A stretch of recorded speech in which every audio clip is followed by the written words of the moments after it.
viewer, welcome back. Now then, a goblet today. Done some before, but I want to colour this one, as you might have guessed by the title, red. It's going to be out of this great lump of cherry I've got.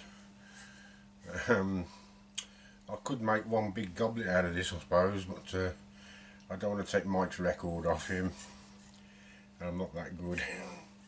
Anyway, I've marked it roughly where I want it, so we're going over to the bandsaw and cut this blank off. Now then, I've set the stop up, the back stop, got it onto the line that I want. Because it's so long, I'm also using this, which will help keep this square. There won't be any sort of this kind of movement, so always best to do that. Next thing is, I keep saying it, make sure that this is as low as you can get it. If you can't get your finger in, which I can't, you should be pretty safe. You need that as low as to the work as possible. Let me just shove the camera around here.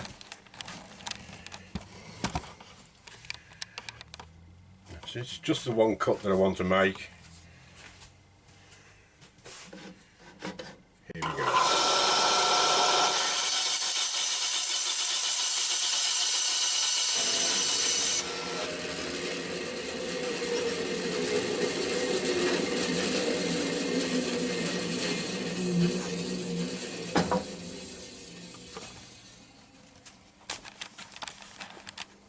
I've had a few people ask me, sorry, I've had a few people ask me what make this bandsaw is. It's a Draper. There you go. 14-inch wheels on it.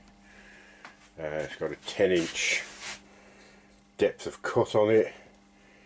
Just loosen that off and wind that up, so I can cut some nice deep, as deep as I'll ever want anyway, put it that way. And it's a great piece of kit, nice and solid, much better than the previous bandsaw I had. So there you go. Anyway, got my blank nicely cut, so it's the usual thing now. Over to the lathe, in between centres, and get a tenon on the end. Right, just before I carry on with the goblet, here's a little tip that I picked up from Ian Maud. If you're into pen making, or you want to get into pen making, but you can't really justify the price of a pen press, use your lathe. And all I've done is made two little Morse taper 2, that fits in there, little indent in there, and one for the tail stock, and that fits in there. Put your pen in there, wind it in with your tail stock, there's your pen press. Only a couple of bits of scrap wood I had, so it hasn't cost anything, instead of like £50 for a pen press. So they're coming very handy, so thanks Ian. I think Ian got it off somebody else, Brendan in Ireland maybe, yeah I think it was. But easy enough to make, saves you a bit of money. Right, marked off the centre, corner to corner, used a little punch the hole in the centres, and now to mount it onto the lathe. Right, ready to go, mask on.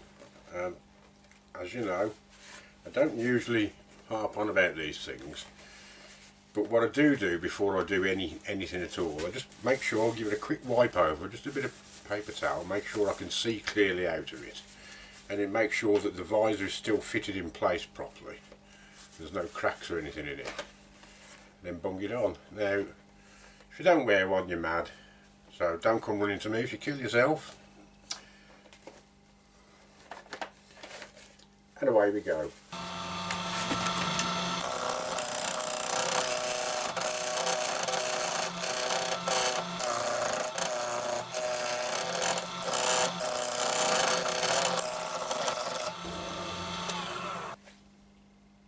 With this, when you're just rounding something off, this is the sort of most dangerous time that you're going to get a nasty catch on one of these corners, so the mask is very important at this stage. Okay, you've seen this before. I'm going to take this down with this big old roughing gouge to a cylinder, and then we'll carry on from there.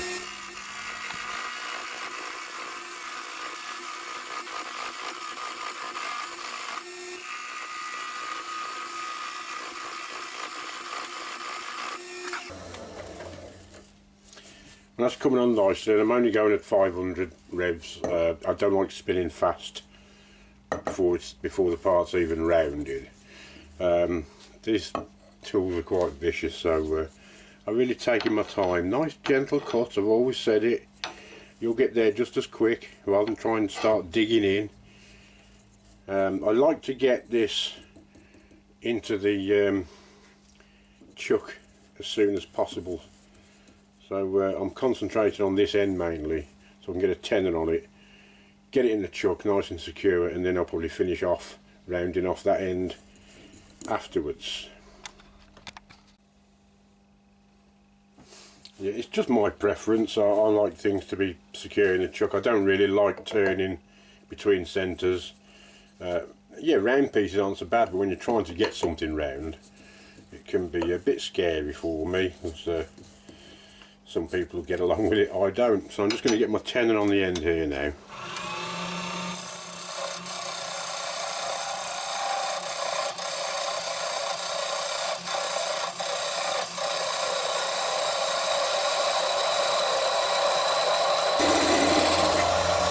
That's just got rid of any unevenness on the end, and now start cutting the tenon.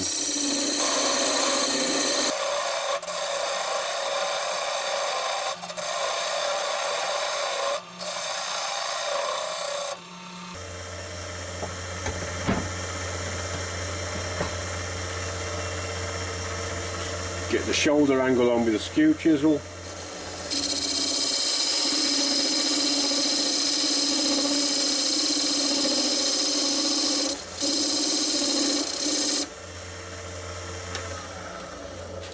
So now it should fit nicely. We've got it nicely in the jaws now. It's a really tight fit, lovely. Now it's quite important when you're making a tenon, if you go too deep, the wood will actually sit on the base of the jaws. You want to leave a very slight gap. I don't know if you can see that. There's a very slight gap between the bottom of the jaws and the wood itself. If you are going too deep, just loosen this off. If you're going too deep, there's a chance that this won't sit properly. You might always get that little bit of movement like that. So if you just go slightly shallower than the jaws itself, hold it in, tighten it up, and you've got a nice solid fit in there.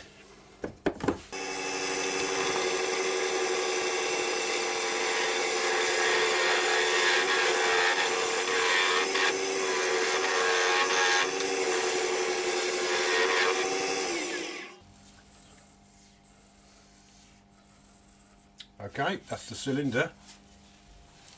Right, the next thing I want to do is roughly gauge or mark how deep I want the cup of the goblet to be. Now I'm going to go, say, I don't know, 2.5 inches.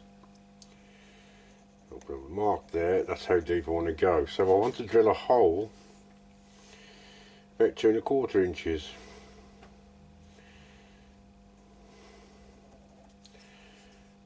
Now that will be the depth I drill to. Now I like getting this the cup drilled out and finished on the inside if I can, as much as possible anyway, while I've still got the bulk of the material on here. The more you've got on here, the more solid it's going to be when you're trying to get in there with your drill, your tools, your sandpaper. Some people, I've done it myself, you make the mistake of you can't wait to do a goblet, so you cut all this away, or a lot of it for the stem, and then you start getting this wobbling all over the place. So I found it's better to leave that alone until you've got your cup how you want it inside, then you can start shaping the outside. That's the theory anyway. Right, I've got the Jacob's chuck in, and I've just got a small Forstner bit in. I've marked 2.25 inches from the very point of the Forstner bit, not that cutting edge there. I've marked it with a felt tip pen, or Sharpie as some people call them nowadays. 2.25 inches, so I don't want to go any deeper than that red line. And I'm going to go progressively up don't want to take too much out at once. Start off small and maybe go up to something that size, then that size, right up to the big one. The more I can drill out, the less cutting with the tools I've got to do, I hope.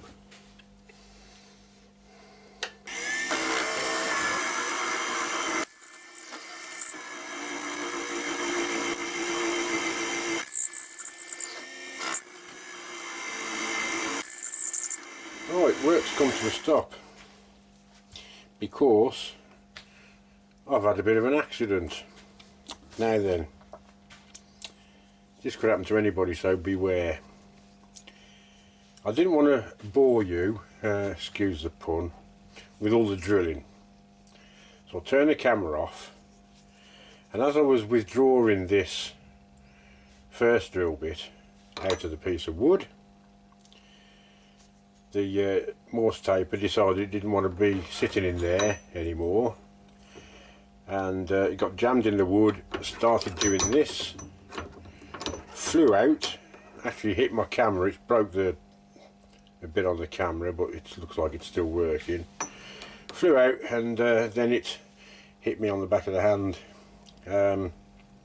Luckily, very luckily, it wasn't that hit me on the hand. It was the actual body of the chuck itself, I think. Took a bit of flesh off, and it's really hit the bone hard. Nothing's broken, but my fingers are a bit weak at the moment, so this is going to be a two-part video as from now, because I've got to leave it a few days now until I can get a good grip. I am left-handed, so I'm pretty useless without this. It's no good if I can't grip my tools properly. So everything comes to a halt. I'll take it easy for a couple of days, and I'll get back to you with the next stage of the goblet. So be careful, accidents can and will happen. No matter how safe you think you are, they can happen to anybody. I mean, this came out with such force, it ripped this right out the jaws of my chuck.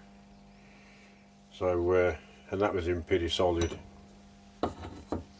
However, I'll be back. So bye for now, everybody. See you in a few days.